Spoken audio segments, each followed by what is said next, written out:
அருட்பெருஞ்சோதி அருட்பெருஞ்சோதி தனிப்பெரும் கருணை அருட்பெருஞ்சோதி. எல்லா உயிர்களும் இன்புற்று வாழ்க, வள்ளல் மலரடி வாழ்க வாழ்க, கொல்லா விரதம் குவளை எல்லாம் ஓங்குக, நல்லோர் நினைத்த நலம் பெறுக, நன்றி நினைத்த எல்லோரும் வாழ்க இசைந்து. உலக மக்களே, அறிவார்ந்த அன்பர்களே, ஆண்மநேய ஒருமைப்பாடுடைய அன்பர்களே, அருட்பெருஞ்சோதி ஆண்டவருடைய திருவிளையாடலை பார்த்து கொண்டிருக்கிறோம். மீண்டும் உங்களை சந்திப்பதில் பெரும் மகிழ்ச்சி அடைகிறேன். 4 நாட்கள் இடைவெளியாகிவிட்டது.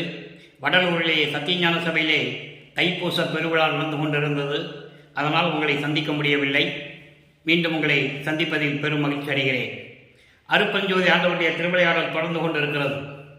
1823ஆம் ஆண்டு அருட்பெருஞ்சோதி ஆண்டவருடைய திருவிளையாடல் தொடங்கி, அதாவது கலியுகத்தினுடைய கடைசி திருவிளையாடல். இந்த பிரபஞ்சத்தில் அருட்பெருஞ்சோதியுடைய திருவிளையாடல் நிறைய நடந்திருக்கின்றன. இது இறுதி கட்ட திருவிளையாடல். 1823ஆம் ஆண்டு தொடங்கி 1874 30/1/1874 ஆண்டு வரை 51 ஆண்டுகள் வரை அருட்பெருஞ்சோதி ஆண்டவருடைய திருவிளையாடல் தொடர்ந்து கொண்டிருந்தது.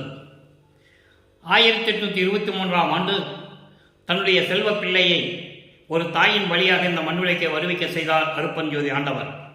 காரணம், இந்த பிரபஞ்சம் தோன்றிய காலத்திலிருந்தே சமயங்களும் மதங்களும் மார்க்கங்களும் தோன்றிவிட்டன.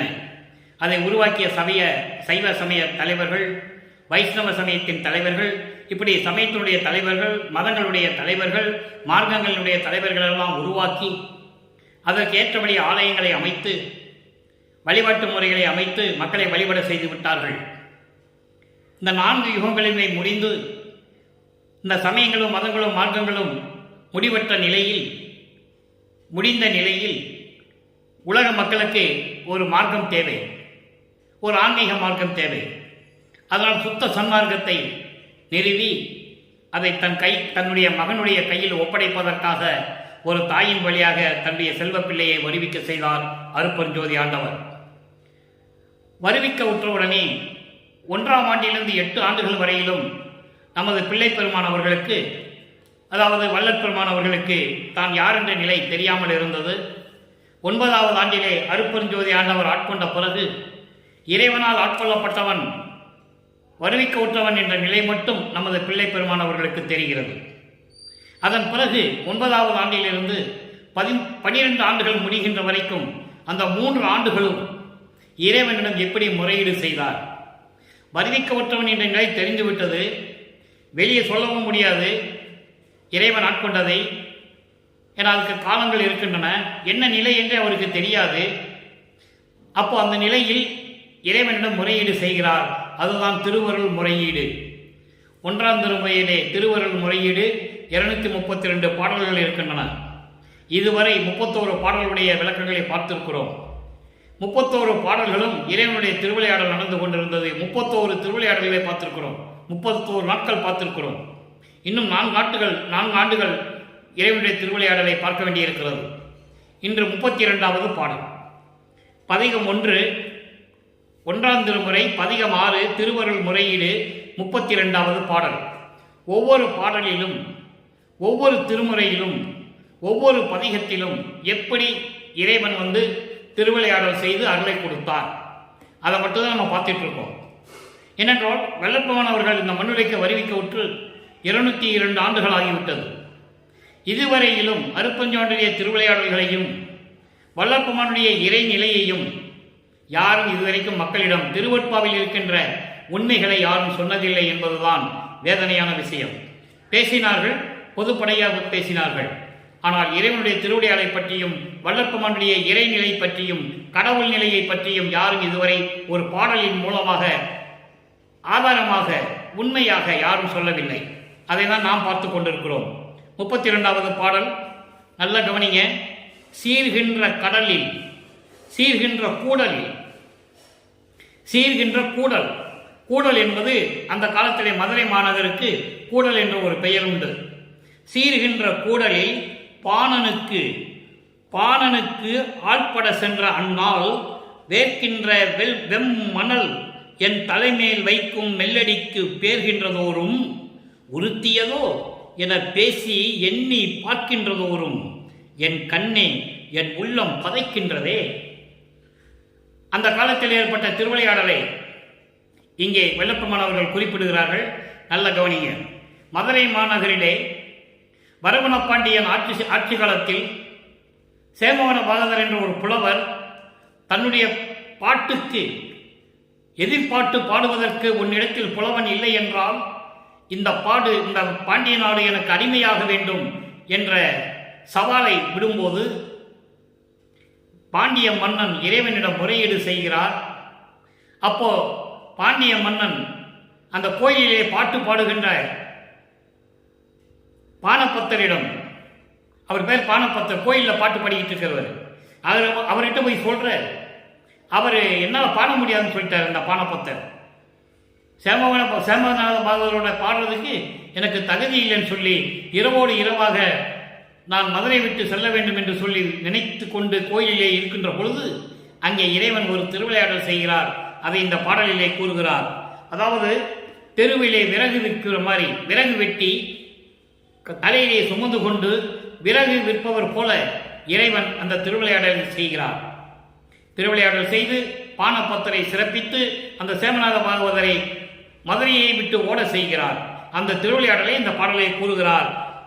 பாணனுக்கு ஆட்பட சென்ற அந்த கோயிலிலே பாடுகின்ற பானப்பத்தருக்கு அருளை கொடுக்க வேண்டும் என்பதற்காகவே தன் தலையிலே விறகு சுமந்தவர் மதுரையிலே கூடல் நகரிலே விறகு சுமந்து விறகு விட்டுக் கொண்டு தெருவாக சென்று கொண்டிருந்தார்.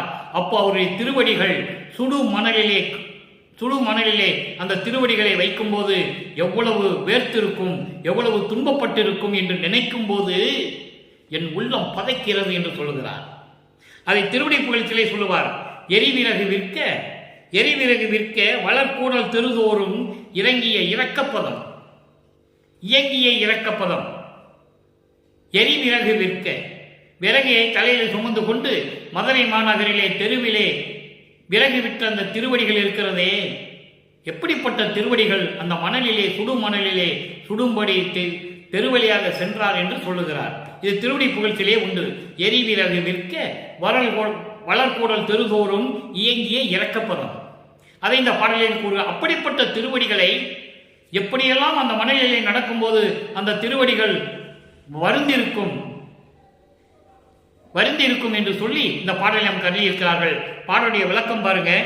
அழகு மிகுந்த மதுரை மாநகரில் கோயிலில் பக்தி பாடல்களை பாடும் பானபத்தர் என்ற பாடகரை ஆட்கொள்ள சென்ற அந்த நாளில் சுடுமணலில் திருவடிகளில் நடக்கும்போது எவ்வளவு துன்பப்பட்டிருக்குமோ! அது எப்படிப்பட்ட திருவடிகள்!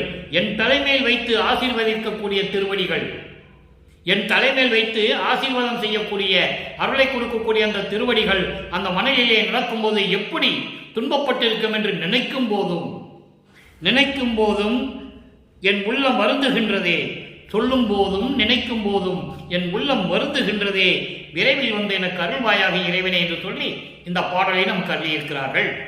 ஆக திருவருள் முறையில் எப்படி செய்கிறாரே, உன்னாலே வருவி கூட்ட பிறகு எனக்கு வந்து எந்த அருளையும் கொடுக்கவில்லை, எப்படிப்பட்ட இறைவன், எப்படி திருவடிகளை கொண்ட இறைவன், அவன் வந்து எனக்கு அருள வேண்டும் என்று சொல்லி முறையீடு செய்கிறார். இது 1ஆம் திருமுறை. அப்போ நிலைகள் மாறுகிறது.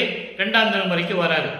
2ஆம் திருமுறைக்கு வரும்போது பதிகம் 4 நமச்சிவாய சங்கீர்த்தன லகிரி.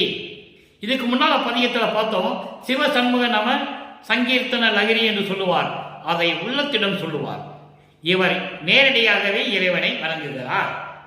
நல்லா கவனிக்கணும் நீங்க, நிலைகள் மாறுகிறது. முதல்ல உள்ளத்திடம் சொல்றது போல ஒரு பதிகம், அதன் பிறகு இவர் இறைவனை பார்த்து நேரடியாக இந்த நமச்சிவாயத்தை பற்றி எப்படி சொல்லுகிறார் என்பதை பார்க்க போகிறோம். நல்லா கவனிங்க. அந்த காலகட்டங்களில் வள்ளப்பெருமானுக்கு அது மட்டும்தான் தெரியும். ஏனென்றால் காலங்காலமாக இந்த சமயங்களும் மதங்களும் மார்க்கங்களும் இறைவனை, சைவ சமயத்தில் இருக்கின்ற இறைவனை நமச்சிவாயம் என்றும் சிவாயனம் என்றும் சிவசிவா என்றும் ஓ சிவ சண்முகா என்றும் இப்படி பல பெயர்களை அழைத்துக் கொண்டிருந்தார்கள். சொக்கநாதன் என்றும் நடராஜன் என்றும் தியாகராஜ பெருமான் என்றும் பல பெயர்களை வைத்து அழைத்துக் கொண்டிருந்தார்கள். அதை இங்கே குறிப்பிடுகிறார். வைஷ்ணவ சமயத்தை சேர்ந்தவர்கள் பல பெயர்களை திருமாலை பற்றி கூறிக்கொண்டிருந்தார்கள். அதே போன்று கௌபால சமயத்தை சேர்ந்த முருகனுக்கு பல பெயர்கள் உண்டு. இப்படி ஒவ்வொரு சமய தலைவர்கள், இவர்கள் சமய தலைவர்களை பற்றி கூறும்போது வள்ளப்பெருமான் தெளிவாக கூறியிருக்கிறார்கள். அப்போ இவரும் அந்த காலகட்டத்தில் இருந்து கொண்டு காலத்தின் கட்டாயம் அது. ஏனால் தன்னுடைய தந்தை அருட்பெருஞ்சோதி ஆண்டவர் இந்த திருவிளையாடலை செய்கிறார் என்பது அப்போ அவருக்கு தெரியாது. அப்புறம் பாருங்க, இந்த பாடலை பாருங்க.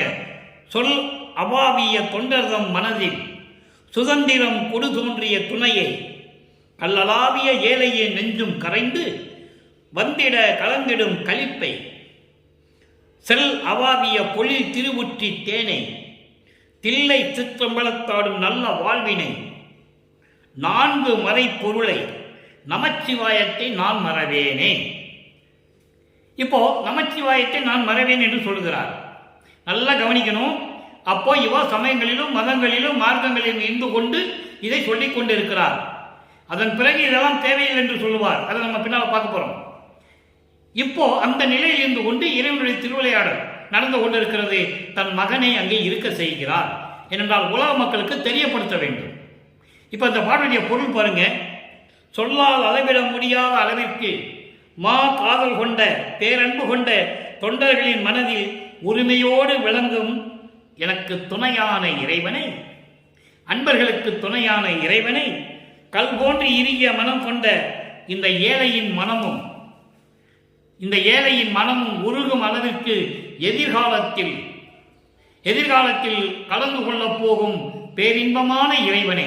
அப்போ இன்னும் திருவிளையாடல் நடக்கும் என்பதை இங்க உறுதிப்படுத்துகிறார். நீங்க கவனிக்கணும். அப்படிப்பட்ட இறைவனை மேகங்கள் சூழ்ந்து அழகாக விளங்கிக் கொண்டிருக்கின்ற திருவொற்றியூரில் இருக்கின்ற இறைவனை, தில்லை திருச்சிற்றம்பலத்திலே அருள் நடனம் செய்யும் புரியும் நல்வாழ்வுடைய இறைவனை, பேரின்பமான இறைவனை, 4 வேதங்களை கையாண்டு கொண்டிருக்கின்ற இறைவனை, அப்படிப்பட்ட இறைவனை நமச்சிவாயத்தை நான் மறவேனே. இறைவனுடைய மந்திரம் பெயர் அது நமச்சிவாயம். நமச்சிவாயம் என்பது பஞ்சபூதங்களை குறிக்கக்கூடியது. என்பது பிரித்திவி என்பது நிலம். இது ஒரு தத்துவம், 5 பூதங்களை கொண்ட தத்துவம். என்பது அப்பு என்றால் நீர் தத்துவம். சி என்பது தேயு என்றால் நெருப்பு. வா என்பது வாயு காற்று. யா என்பது விசும்பு என்பது ஆகாயம். இப்படி நமச்சிவாயம் என்பது 5 பூதங்களை கொண்ட இறைவன், 5 பூதங்களை கையாளக்கூடிய இறைவன், இந்த 5 தத்துவங்களையும் ஆட்கொண்டு இருக்கின்ற இறைவன் என்று பொருள். அதான் நமச்சிவாயம். ஆக இறைவனுடைய பெயரை, 5 பூதங்கள் கொண்ட இறைவனுடைய பெயரை நமச்சிவாயம் என்று கூறுகிறார். இது திருவொற்றியூரிலே நடந்து கொண்டிருக்கிறது. இது 2ஆம் திருமுறையுடைய விளக்கம். நிலைகள் மாறுகிறது. அப்போ 3ஆம் திருமுறைக்கு வர நல்லா கவனிக்கணும்.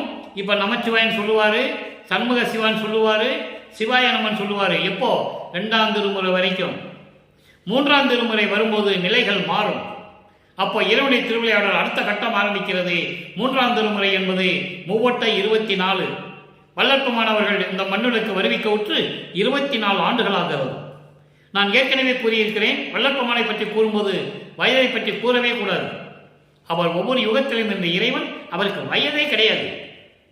வருவிக்கோட்டு ஆண்டில் இருந்து சொல்ல வேண்டும். இப்போ 3ஆம் திருமுறையில் பாருங்க, இரங்கல் மாலை பதிகம் 3, இரங்கல் மாலை 22வது பாடல். இப்ப இதுல எப்படி சொல்றாரு? இறைவனுடைய திருவிளையாடல் எப்படி நடக்கிறது? இறைவனை பார்க்க முடியாமல் தன்னை தலைவியாகவும் இறைவனை தலைவனாகவும், தன்னை மனைவியாகவும் இறைவனை கணவனாகவும் காதலால் ஆட்கொண்டு கணவனை பார்க்க முடியாமல் எப்படி தவிக்கிறார் என்பதை உருவகப்படுத்தி கூறுகிறார். நல்ல கவனிங்க. ஆக அவருடைய மனநிலை எப்படி இருந்தது இதை உலக மக்களுக்கு தெரிவிக்கிறார். நாட்டும் புகழார், நல்ல கவனிங்க, அற்புதமான பாடல். நாட்டும் புகழார் திருவொற்றி நகர்வாள் சிவனார். ஏற்கனவே நான் கூறியிருக்கிறேன், சிவன் வேறு சிவம் வேறு. சிவன் சைவ சமயத்தை சேர்ந்த தலைவன் சிவபெருமான். சிவம் அருட்பெருஞ்சோதி ஆண்டவர். சமயங்களையும் மதங்களையும் மார்க்கங்களையும் கடந்து ஆதியும் அந்தமில்லா தோன்றிய இறைவன் அருட்பெருஞ்சோதி. சாதியும் மதமும் சமயமும் பொய்யென ஆதியில் உணர்த்திய அருட்பெருஞ்சோதி. சாதியும் மதமும் சமயமும் காணா ஆதி அநாதயம் அருட்பெருஞ்சோதி. இது அகவல். இப்போ இந்த பாடல் என்ன சொல்றாரு? திருவொற்றியூர் நகர்வார் சிவனார் நம்மையெல்லாம் காட்டும்படிக்கு மாலையிட்ட கணவர். நன்மையெல்லாம் காட்டும்படிக்கு மாலையிட்ட கணவர். நல்லா கவனிக்கணும். தன்னை ஒரு பெண்ணாக உருவகப்படுத்தி, மனைவியாக உருவகப்படுத்தி, இறைவனை கணவனாக உருவகப்படுத்துகிறார். அதாவது ஊமேயமாக சொல்லுகிறார், எடுத்துக்காட்டாக சொல்லுகிறார். அப்படி சொன்னால்தான் இறைவன் மீது எப்படி காதல் கொண்டார், எப்படி அன்பு கொண்டார் என்பது தெரியும். ஒரு பெண் ஒரு ஆணை காதலிக்கும் போதுதான் அந்த அன்பினுடைய வெளிப்பாடு தெரியும், அந்த பாசத்தினுடைய வெளிப்பாடு தெரியும். அதை தான் இங்கே வெளிப்படுத்துகிறார். காட்டும்படிக்கு மாலையிட்ட கணவர் என ஓர் காசு அளவில் கேட்கும் அறியேன், தந்து அறியார், கேட்டால் என்ன விளையுமோடி, தோழியிடம் சொல்லுவது போல, உள்ளத்திடம் சொல்லுவது போல இந்த பாடலை அருளி இருக்கிறார்கள். அதை நீங்கள் கவனிச்சுக்கணும். என் குறையை நான் எவருக்கு கூறுவேனே தோழி என்று இந்த பாடலை அருளி இருக்கிறார்கள். பாடலுடைய பொருள் பாருங்க. அதாவது அருளோடு விளங்கி கொண்டிருக்கின்ற இறைவன், சிவராஜ்யத்துக்கு உரிய தலைவன், அப்படிப்பட்ட இறைவன், திருவொற்றியூரிலே இருக்கக்கூடிய இறைவன், எல்லா நன்மைகளையும் காட்டக்கூடிய இறைவன், அவர் என் கணவர், எனக்கு மாலையிட்டு என்னை மனைவியாக்கி கொண்டார், அவர் என் கணவர் என்று சொல்லுகிறார். நான் ஏற்கனவே கூறியிருக்கிறேன், இரங்கல் மாலையில முழுவதுமா அப்படிதான் வரும். மாலையிட்டால் என்பது ஆட்கொண்டது, தன்னை ஆட்கொண்டதை இந்த பாடலிலே கூறுகிறார். ஆட்கொண்ட கணவர் ஏதாவது பணம் வேணுமா, ஏதாவது அருள் வேணுமா என்று கேட்கல. சரி, அவள் கேட்கல, கொடுத்துட்டாலும் போனாரா, அதுவும் கொடுக்கல, அருளையும் கொடுக்கல, பொருளையும் கொடுக்கல, சுகத்தையும் கொடுக்கல. எவ்வளவு அருமையா சொல்றாரு பாருங்க. அப்ப இவருடைய திருவிளையாடல் எப்படி நடக்குதுன்னு நீங்க புரிஞ்சுக்கணும். ஆட்கொண்டாரை தவிர 9வது ஆண்டில் ஆட்கொண்டார், ஆண்டாறு 3வது ஆண்டிலே ஆட்கொண்ட அருள்கடலே என்று சொல்லுவார். ஆனால் ஆரோடு 3வது ஆண்டிலே முன்னாளில் ஆட்கொண்ட இறைவனை என்று சொல்லுவார். அப்படிப்பட்ட இறைவன், என்னை ஆட்கொண்ட இறைவன், என்னை மாலையிட்டு என்னை ஆட்கொண்ட இறைவன் என் கணவன். வேறு எந்த சுகத்தையும் எனக்கு கொடுக்கல. உனக்கு ஏதாவது பொருள் வேணுமா, இல்லை அருள் வேணுமா கேட்கல, கொடுக்கவும் இல்லை. அவள் கேட்கல, கொடுக்கவும் இல்லை, நானும் கேட்கவும் இல்லை. கேட்டா என்னாகுமோ, ஏதாவது கோபப்பட்டுருவாரோ, எப்படி சொல்றாரு பாருங்க. கேட்டா ஏதாவது ஆயிடுமோ, என்ன ஆகுமோன்னு நான் பயந்துட்டேன் தோழியே. இந்த குறையை நான் எவருக்கு போய் சொல்லுவேன்? உலக மக்களே சொல்றாரே, உலக மக்களே, இறைவன் என்னை 9வது ஆண்டில் ஆட்கொண்டார். அதன் பிறகு ஆட்கொண்ட பிறகு என்னை பார்த்து உனக்கு என்ன வேண்டும், பொருள் வேண்டுமா, அருள் வேண்டுமான்னு கேட்கல, எதுவும் கொடுக்கவும் இல்லை. சரி, நானாவது கேட்கலான்னு பார்த்தா என்ன நினைச்சுக்குவாரோ, என்ன ஆகுமோ, கோபப்பட்டுருவாரோ, திரும்பி வரமாட்டாரோ, இந்த பயத்தில் நானும் கேட்காம விட்டுட்டேன். தோழி, இந்த குறையை நான் யாரிடம் போய் சொல்லுவேன்? உள்ளமே, நான் யாரிடம் போய் சொல்லுவேன்? உலக மக்களே, நான் யார்கிட்ட போய் சொல்லுவேன்னு சொல்றேன். நல்லா புரிஞ்சுக்கணும் நீங்க. அதுக்கப்புறம் நிலைகள் மாறுது. 4ஆம் திருமுறைக்கு வராரு. அங்கே அருளை எப்படி கொடுக்கிறார்?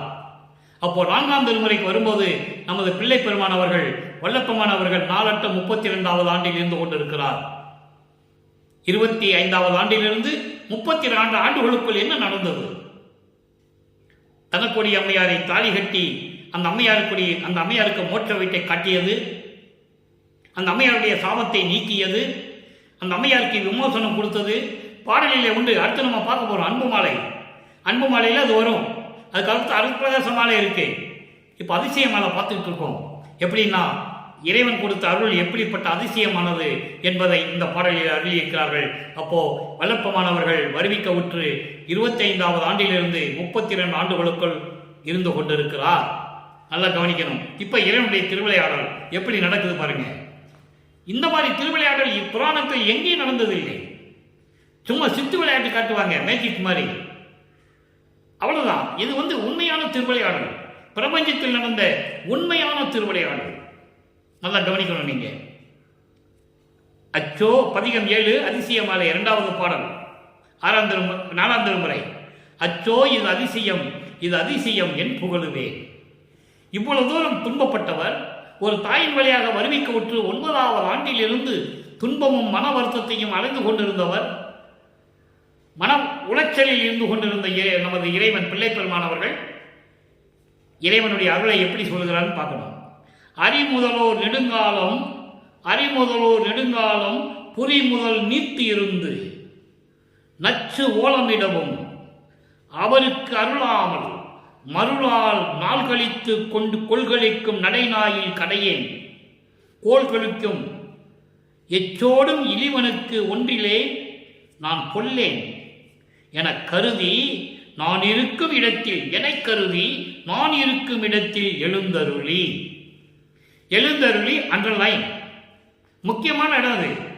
எழுந்தருளி தச்சோதி வனப்பொருள் ஒன்று எனக்கு அளித்து கலித்தான் தனித்த சிவகாமி வள்ளிக்கு இனித்த நடத்தவனே. அங்கே ஒரு திருவிளையாடல் நடக்கிறது. சிவகாமி வள்ளி அருப்பஞ்சோதி ஆண்டவருடைய மனைவி. அவங்க அம்மா சொல்றாங்க, உன்னை பத்தியே பாடிக்கிட்டு இருக்கிறாரு உன் புள்ள, என்னை பத்தி ஒரு வரி கூட சொல்லலைன்னு சொல்றாரு. அதுக்கப்புறம் தான் ஒன்னாம் திருமுறை வடிவுடை மாணிக்கம் உருவாச்சு. அதுக்கப்புறம் சுத்த சன்மார்க்கத்துக்கு வந்த பிறகு சிவகாமி வள்ளின்னு கூப்பிடுவார் அம்மையை, தன்னுடைய தாயை. நல்லா கவனிக்கணும் நீங்க, இதுல எந்த குழப்பமும் இல்லை. சமயங்களும் மதங்களும் மார்க்கங்களும் சூழ்ந்திருந்த போது வேற. அது சைவ சமயத்துடைய தலைவன் சிவபெருமான், அவருடைய மனைவி பல பெயர்களிலே உண்டு. வடிவுடை மாணிக்கை, பார்வதி, உமையாள், இப்படி நிறைய பெயர்கள்லாம் உண்டு. ஆனால் அருப்பெருஞ்சோதியுடைய துணைவிக்கு சிவகாமி வள்ளி என்ற ஒரு பெயர் மட்டும்தான் உண்டு. அதைதான் இந்த பாடலிலே கூறுகிறார். அந்த பாடலுடைய பொருள் பாருங்க. ஐயோ அதிசயம் அதிசயம், நான் என்ன சொல்லுவேன், இத்தனை வருஷங்களா வருவிக்க விட்டு நான் எவ்வளவு துன்பப்பட்டேன். அதிசயம் எப்படி, அறிமுதலோ நெடுங்காலம் புரி முதல் நித்திருந்து. புரி என்பது உணவு உறக்கம் இல்லாமல், அறிமுதலோ பிரம்மன், திருமால், ருத்திரன், மகேஸ்வரன், சதாசிவம், இந்திரன் போன்ற பதத்தலைவர்களும் சப்தர்களும் சக்திகளும் சிவகண பூத தலைவர்களும் யாராக இருந்தாலும் சரி, எல்லாருமே என்ன பண்றாங்க, உணவின்றி உறக்கமின்றி இறைவனை பார்க்க வேண்டும் என்று காத்திருக்க, ஐயோன்னு கூச்சலிட்டு புலம்பி கண்ணீர் விட்டு அழுது கொண்டிருக்க. எவ்வளவு அருமையா சொல்லுவார் தெரியுமா? அழுது கொண்டிருக்க அவர்களுக்கெல்லாம் அருளாமல் அருளை கொடுக்காமல், சமயங்களிலும் மதங்களிலும் மார்க்கங்களிலும் சிக்கிக்கொண்டு மாயைகளிலும் மயக்கங்களிலும் சிக்கித் திரிந்த, எந்த கொள்கை உறுதியோடும் இல்லாத இந்த சிறியவனுக்காக என்னையும் உள்ளத்தில் கருதி நினைத்து, ஐயோ நமது மகனாயிற்றே, நமது மகனை தெருவிலே விட்டு விட்டோமே, இது நியாயம் இல்லையே, தர்மம் இல்லையே என்று சொல்லி தன் மகன் முன்னால் எழுந்தருளி மகனே என்று அழைத்து, எவ்வளவு அற்புதம் பாருங்க, மகனே என்று அழைத்து நான் இருக்கும் இடத்தில் எழுந்தருளி. இவர் போகல, 3ஆம் திருமுறை வரைக்கும் தான் அவர் திருவொற்றியூருக்கும் திருமுல்ல வாயிலுக்கும் திருவள்ளி தாயத்துக்கும் போயிட்டு இருப்பாரு. அதுக்கப்புறம் ஏமசித்தியை பெற்ற பிறகு 4ஆம் திருமுறை ஏமசித்தியை பெற்ற பிறகு நினைத்த இடத்தில் இருப்பார். அவர் நடக்க வேண்டிய அவசியம் இல்லை. ஒரு நொடி பொழுதில் அண்டங்களை கடந்து சொல்லுவார். நல்லா புரிஞ்சுக்கணும் நீங்க. அதுக்கப்புறம் பாருங்க சொல்றாரு, என்னை கருதி நான் இருக்கும் இடத்தில் எழுந்தருளி, நான் இருக்கின்ற இடத்திற்கு வந்து என் முன்னால் எழுந்து அருளி தச்சோதி வனப்பொருள் ஒன்று எனக்கு அளித்து கலித்தான். தச்சோதி வனப்பொருள், அருள் கொடையை கொடுக்கக்கூடிய ஒளி வடிவமான ஒரு பொருள். இது அருப்பெருஞ்சோதி இங்க சொல்ல மாட்டார். நல்லா கவனிக்கணும் நீங்க. சுத்த சன்மார்க்கத்தை பெற்ற பிறகு 6ஆம் திருமுறையில் சொல்லுவாரு, பின்னால விளக்கம் பார்க்க போறோம். இங்க என்ன சொல்றாருன்னா, ஒளி வடிவமான ஒரு பொருள். அதான் நம்ம இப்ப சொல்லணும். ஏன்னா அருப்பெருஞ்சோதின்றது அங்க 6ஆம் திருமுறையில் வந்து சொல்லுவார். தச்சோதி வண்ண பொருள் ஒண்ணுன்னா அருள் வடிவமான ஒளி வடிவமுடைய ஒரு பொருள் எனக்கு அளித்து கலித்தான், மகிழ்ந்தான். மகனே, உன்னை இத்தனை ஆண்டுகள் வரைக்கும் உன்னை துன்புறுத்தி விட்டேன் மகனே, கவலைப்படாதே, அஞ்சாதே. பல பாடல்களை சொல்லுவார். அதை நம்ம பார்க்க போறோம். அற்புதமாக இருக்கும். இறைவனுடைய திருவிளையாடல் தந்தையும் மகனும் கொஞ்சி குலாவி உலாவியதை நீங்கள் பார்க்கும்போது அவ்வளவு மன பூரிப்படையும். எந்த புராணத்திலையும் கிடையாது. யாராக இருந்தாலும் சரி, தந்தையும் மகனும் கொஞ்சி குலாவி மகிழ்ந்ததை எந்த புராணங்களிலும் காவியங்களிலும் கிடையாது. திருவருட்பாவில் தான் உண்டு. அருப்பெருஞ்சோதி ஆண்டவர் தன் மகனோடு எப்படி கொஞ்சி குலாவுகிறார் என்பதை பார்க்க போறோம். மகிழ்ந்தார். யார் அவரே? தனித்த சிவகாம வெள்ளிக்கு இனித்த நடத்தவன். என் அம்மை, என் தாய் சிவகாமி வெள்ளிக்கு பிடித்த அருள் நடனம் செய்து கொண்டிருக்கின்ற இறைவன் என்று சொல்லுகிறார். முடிஞ்சு போச்சு. அப்போ இறைவன் இதுவரைக்கும் இறைவன் முன்னால எழுந்தருளி அருளை கொடுக்கல, இங்க கொடுக்கிறார். 4ஆம் திருமுறை முடிஞ்சது. இப்ப 4ஆம் திருமுறை முடிந்த உடனே 6ஆம் திருமுறைக்கு போறோம். நான் ஏற்கனவே சொல்லியிருக்கேன் 5ஆம் திருமுறை இப்ப வேண்டாம், நம்ம பின்னால பார்த்துக்கலாம். அது தனியாக அது விளக்கம் சொல்றேன். அந்த விளக்கம் நிறைய விளக்கங்கள் இருக்கு. எதுக்காக முருகனை பத்தி பாடினாரு, ஏன் பாடினாரு, எப்படி பாடினாரு, எந்த சூழ்நிலையில பாடினாரு, எல்லாம் விளக்கம் இருக்கு, திருவருட்பாவில் இருக்கு. நம்ம அதை லாஸ்டா பார்த்துக்கலாம் கடைசியில. இப்போ இறைவனுடைய திருவிளையாடலை மட்டும் நம்ம பார்க்க போறோம். அங்க இறைவனை பற்றி பாடியது 5ஆம் திருமுறை இறைவனுடைய திருவிளையாடல் அங்க எதுவும் கிடையாது. அதான் முக்கியமான விஷயம். அந்த விளக்கம் நிறைய இருக்கு, இப்ப நம்ம சொல்ல முடியாது, ஏன்னா நேரம் இல்லை. அதை நம்ம கடைசியில பார்த்துக்கலாம். அப்போ இந்த இறைவனுடைய திருவிளையாடல் இங்க அருட்பெருஞ்சோதியுடைய திருவிளையாடல் இப்போ 6ஆம் திருமுறையில் என்ன நடக்குது, 4ஆம் திருமுறைக்கு நம்ம பார்த்துட்டோம். சுருக்கமா சொல்றேன். 1ஆம் திருமுறையில் என்ன நடந்தது? 9வது ஆண்டிலிருந்து 12 ஆண்டுகளுக்குள் திருவருள் முறையீடு நடக்குது. வருவிக்க உற்றவன் நிலை தெரியும், இறைவனிடம் முறையீடு செய்கிறார். 2ஆம் திருமுறை வரும்போது மனம் ஒரு நிலைப்படுத்துவதற்காக திருவிட்டூர் சொல்லுகிறார். அங்க என்ன சொல்றாரு? இறைவன் பெயரை நமச்சிவாயன்னு சொல்றாரு. நல்லா புரிஞ்சுக்கணும். அதுக்கப்புறம் 3ஆம் திருமுறை வரும்போது இறைவன் தன்னை ஆட்கொண்டதையும் ஆட்கொண்டு விட்டு சென்று விட்டதையும் சொல்றார். அப்போ அவருடைய மனநிலை எப்படி வருந்துகிறது என்பதை உலக மக்களுக்கு சொல்றார். 4ஆம் திருமுறை வரும்போது இறைவன் எழுந்தருளி காட்சி கொடுத்து இறைவனிட்ட ஒரு ஒளிமயமான ஒரு அருள் கொடை, அருள் வல்லமை படைத்த ஒரு பொருளை கொடுத்து விட்டு செல்லுகிறார். 6ஆம் திருமுறை 6ஆம் திருமுறை வரும்போது 6ஆம் திருமுறையிலே பதிகம் 10 அடியார் பேரு சுத்த சன்மார்க்கத்தை பெறுகிறார். தந்தையிடம் தந்தை கொடுக்கிறார். அதை பாடலிலே சொல்லுவார். நம்ம பார்க்க போறோம். அனுபவ மாலையில் இருக்கு, 95வது பாடல் இருக்கு, எப்படி சுத்த சன்மார்க்கத்தை பெற்றுக்கொண்டார். யாராவது சொல்லியிருக்காங்களா இது வரைக்கும்? அங்க இருக்கு. சுத்த சன்மார்க்கம் பெற்றேன், இரவாமை உற்றேன் கான் தோழி என்று சொல்லுவார். அதை நம்ம பார்க்க போறோம், படிப்படியா பார்க்க போறோம். இப்போ சுத்த சன்மார்க்கத்தை பெற்ற பிறகு அவருடைய நிலை எப்படி மாறுகிறது, இந்த சமயங்களிலும் மதங்களிலும் மார்க்கங்களில் இருந்து சுத்த சன்மார்க்கத்துக்குள்ள நுழையும் போது அதன் குற்றங்களை எல்லாம் எப்படி நீக்கணும்னு சொல்றாரு. குற்றம் தானே, சுத்த சன்மார்க்கத்துக்கு எதிரானது சொல்றாரு, முக்கிய தடைகள்னு சொல்றாரு. எல்லாம் உடைய அற்புதஞ்சோதி அற்புத கடவுளே சுத்த சன்மார்க்கத்தின் முக்கிய தடைகள் சொல்றாரு. எக்காலத்தும் சுத்த சன்மார்க்கத்தின் முக்கிய தடைகளாகிய சமயங்கள், மதங்கள், மார்க்கங்கள் சொல்றாரு. அதை நல்லா புரிஞ்சுக்கணும். அந்த நிலையில் இருக்கும்போது இந்த பாடல் உருவாகிறது. அடியார் பேர்ல 9வது பாடல். நல்லா பாருங்க. பொதுவென்று அறிந்தும் இறங்காத சிலருக்கும், நல்ல பொருள் உள்ள பாடல், நல்லா கவனிக்கணும். பொதுவென்று அறிந்தும் இறங்காத சிலருக்கும் கருணை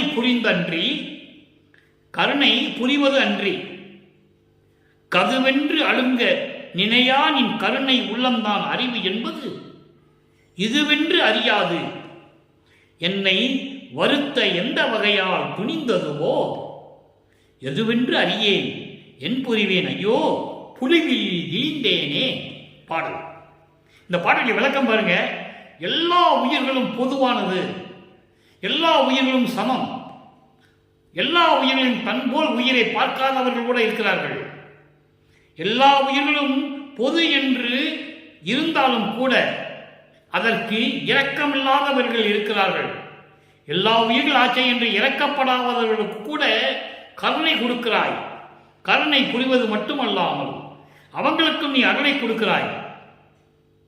அது மட்டுமல்ல, குற்றம் எது என்று ஆழமாக நினைக்காமல், அதாவது இப்படியெல்லாம் மனுஷங்க இருக்கிறாங்களே, அவனுக்கு தெரியல, ஒரு பெருந்தன்மையோட அவங்களை மன்னித்து, நல்லா கவனிக்கணும் நீங்க, அவங்க செய்த தப்பு கூட தப்பு இல்லை, இது அவனுக்கு அவ்வளவுதான், மனுஷ தரத்தில் இருக்கான், மனித தரத்தில் இருக்கின்றவன் தவறு செய்வது சகஜம் தானே என்று அவனுடைய குற்றத்தை உள்ளத்தில் ஆழமாக நினைக்காமல், அது ஒரு பெரிய குற்றமாகவே நினைக்காமல், அவனுக்கு அருள்கின்ற உள்ளம்தான் உன்னுடைய உள்ளம் என்ற அறிவு கூட எனக்கு தெரியாமல் இருந்தேன்.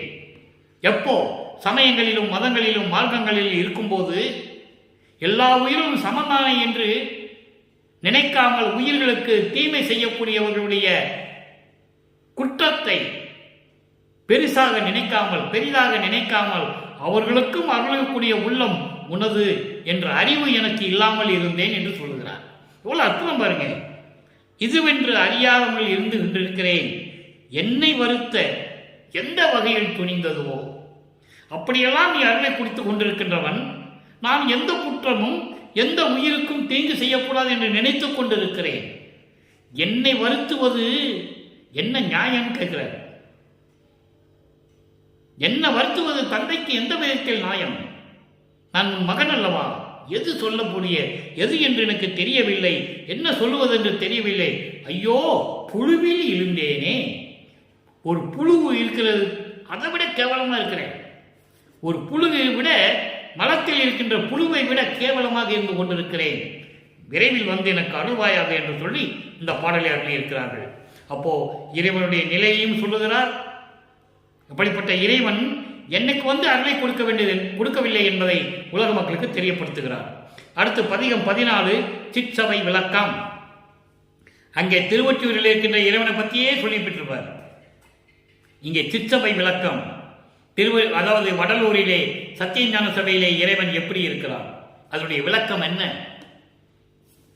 இரண்டாவது பாடல்.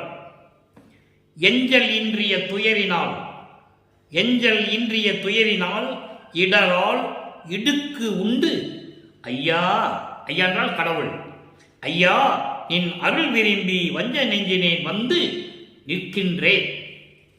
உன்னாலே வருவிக்க உற்று இந்த மண்ணுலகிலே யார் என்ற தெரியாத நிலையில் இருந்தபோது 9வது ஆண்டிலே ஆட்கொண்டு இத்தனை ஆண்டுகள் வரைக்கும் அளவில்லாத துயரினால் துன்பப்பட்டு என்னை சூழ்ந்து கொண்டிருக்கின்ற இந்த நிலையில், கடவுளே, நான் உன்னை விரும்பி உன்னை நம்பி என் தந்தையாயிற்றை என்று சொல்லி உன்னை நம்பி உன் அருள் விரும்பி இந்த வஞ்ச நெஞ்சையினை வந்து உன் முன்னால் நிற்கின்றேன். எவ்வளவு அற்புதம் பாருங்க. உன் முன்னால் வந்து நிற்கின்றேன். அப்போ அவர் மனம் எவ்வளவு கஷ்டப்பட்டிருக்குன்னு நினைத்து பாருங்க மக்களே. நமது பிள்ளைப்பெருமானவர்கள் எப்படியெல்லாம் இறைவனுடைய திருவிளையாடலால் துன்பப்பட்டு கொண்டிருந்தார், அதை இங்க சொல்ற. உன் முன்னால் வந்து நிற்கின்றேன் வள்ளலே, உன் மனக்குறிப்பு அறியேன். கடவுளே, அருட்பெருஞ்சோதியே, உன்னுடைய மனதில் என்னை பற்றி என்ன நினைச்சிட்டு இருக்க எனக்கு தெரியல. அஞ்சல் என்று என்னை ஆட்கொள்ள வேண்டும், அஞ்சாதே மகனே என்று சொல்லி என்னை நீ ஆட்கொள்ள வேண்டும். எவ்வளவு அற்புதமாக சொல்றாரு பாருங்க. அப்போ இறைவனுடைய திருவிளையாடல் எப்படி நடந்துகிட்டு இருக்கே, நல்லா கவனிச்சுக்கிட்டே வரணும். நீங்க என்னை ஆட்கொள்ள வேண்டும். அப்பா, நின் அல்லால் அருகிலேன் ஒன்றும், உன்னை தவிர எனக்கு எதுக்குமே தெரியாது. எனக்கு யாரையும் தெரியாது. மாணவர்கள் தேவர்கள் யாரும் எனக்கு தெரியாது. உன்னை தவிர வேறு யாரும் எனக்கு தெரியாது. தஞ்சம் என்றவனுக்கு அருள் வடல் அரசே, சத்திய சபை தனி பெரும்பதியே. தனி பெரும்பதி சொல்லும் போதே இறைவனை தனி பெரும்பதின்னு தான் சொல்லுவார் அருட்பெருஞ்சோதியே.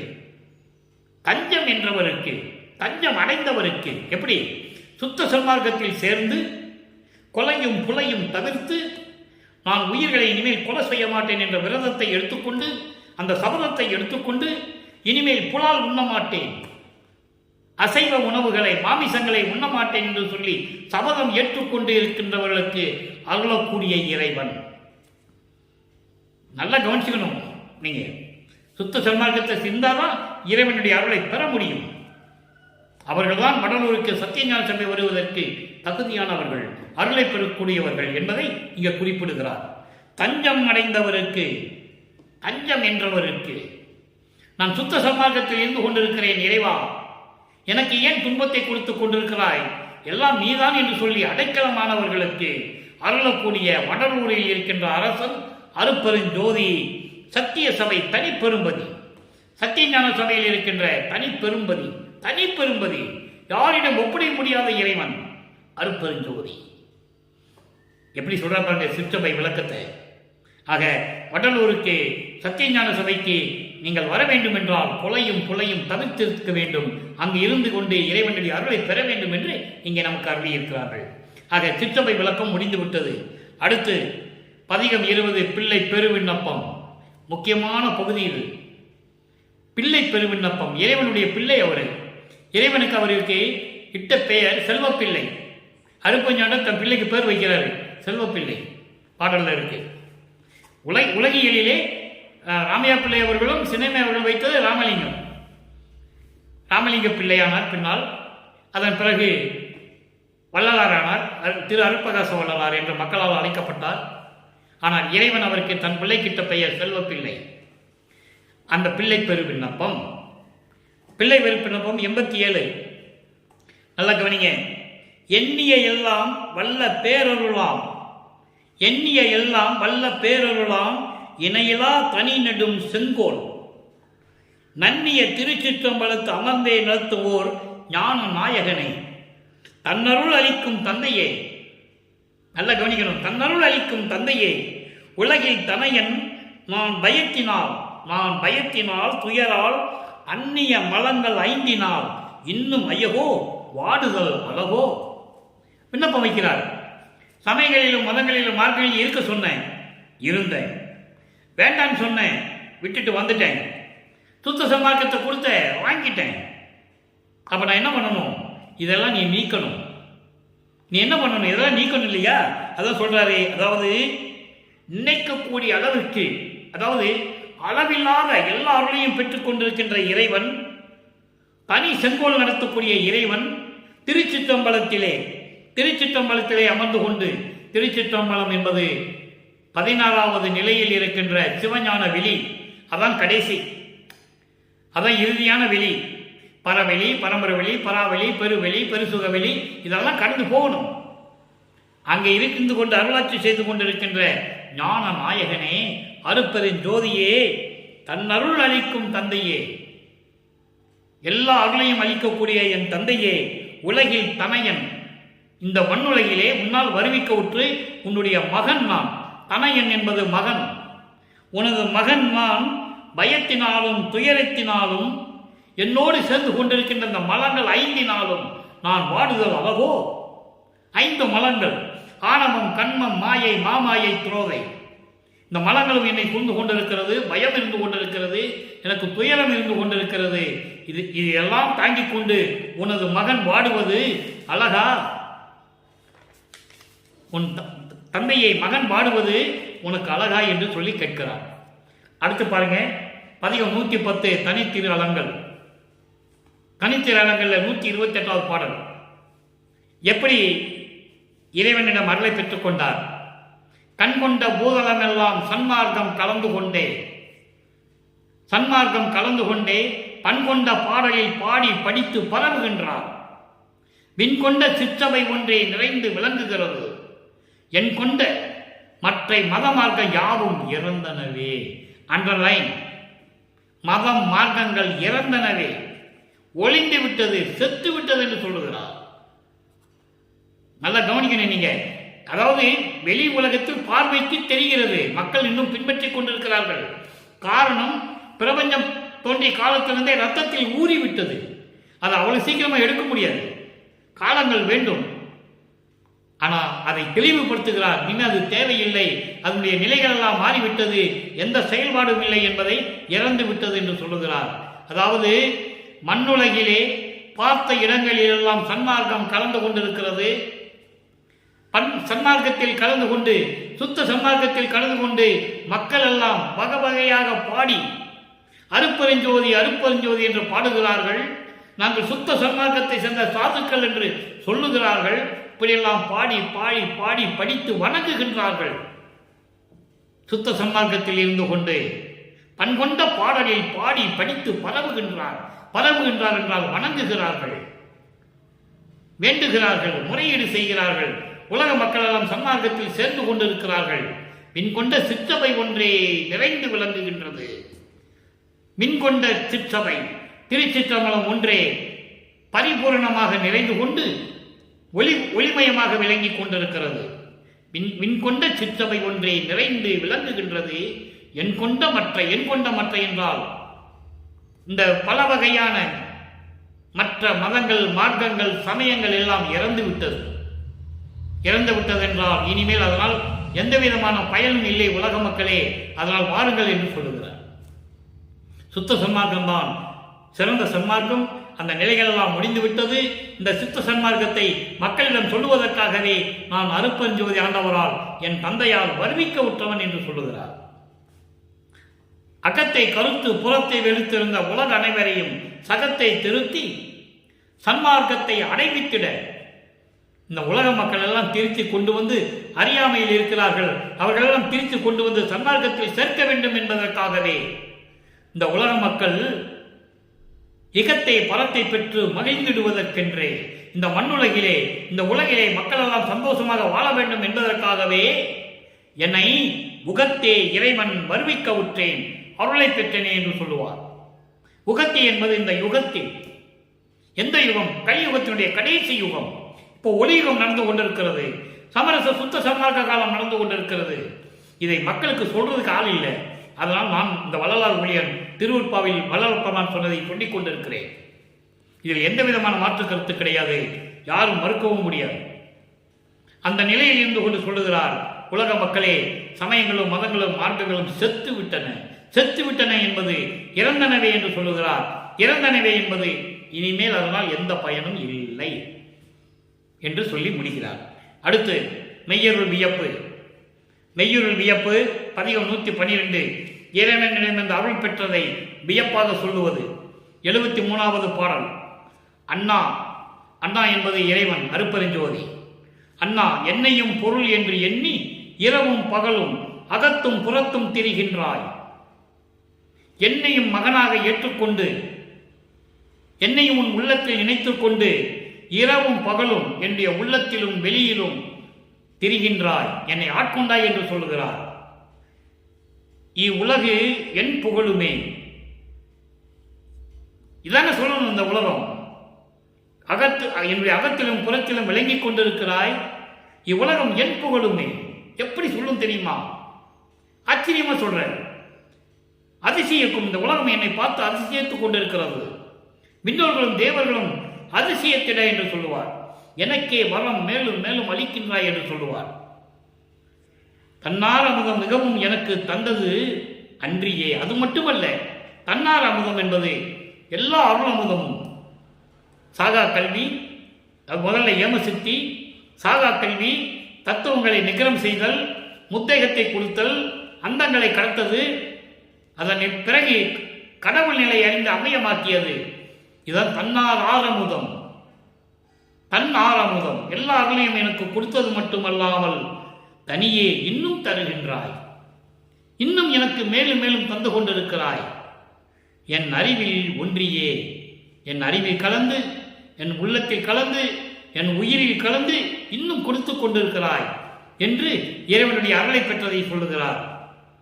அடுத்து ஞான மருந்து பதிகம் 117 ஞான மருந்து. நல்லா கவனிக்கணும். 4 வரி, எளிமையான வரி, விளக்கம் எத்தனை வருஷம் வேணாலும் சொல்லலாம். நான் சுருக்கமாக தான் சொல்ல போறேன். எவ்வளவு வேணாலும் சொல்லிக்கிட்டே இருக்கலாம். அந்த 4 வரிக்கு மேலை வெளியா மருந்து. மேலை வெளியா மருந்து. மருந்து என்பது இங்க அருட்பெருஞ்சோதி. நல்லா புரிஞ்சுக்கணும். நீங்க இறைவனை மருந்தாக சொல்லி கூறுகிறார். அருட்பெருஞ்சோதி தான் மருந்து. உயிரினங்களுக்கு மருந்து, எல்லா நோயை போக்கக்கூடிய மருந்து, உணவு கொடுக்கக்கூடிய மருந்து.